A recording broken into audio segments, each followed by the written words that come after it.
So I have a scary fact for you. There are over 15,000 slugs in the average UK garden.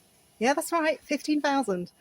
So if, like me, you're really lucky and you have some beautiful young plants that are ready to go in the garden, how can you protect these plants against that army of slugs? Well, you're going to need two things, both things that are very easy to get. So get yourself an old container, like an old yogurt pot or something like that.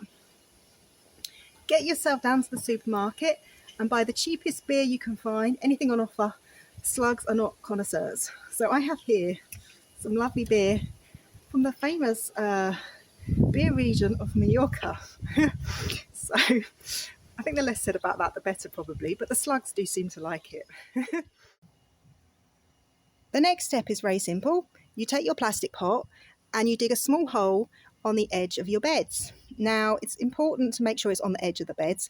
Don't place it in the middle because you're just then creating a lovely kind of route through your plants and the slugs will just go munch, munch, munch along the way. So always put on the edges of your beds.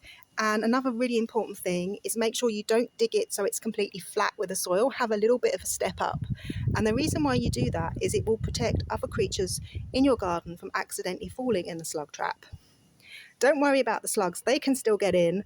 I've had this experience many times with plants in pots that slugs are good climbers, so they'll have no trouble with that step up at all. That brings us on to the final step. Unsurprisingly, it's to fill up your beer trap with beer.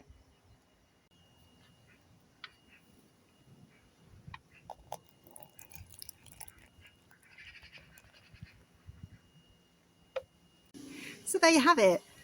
That's how you can help protect the young plants in your garden from that army of 15,000 slugs, just using an old yogurt pot and some cheap beer. It's as simple as that.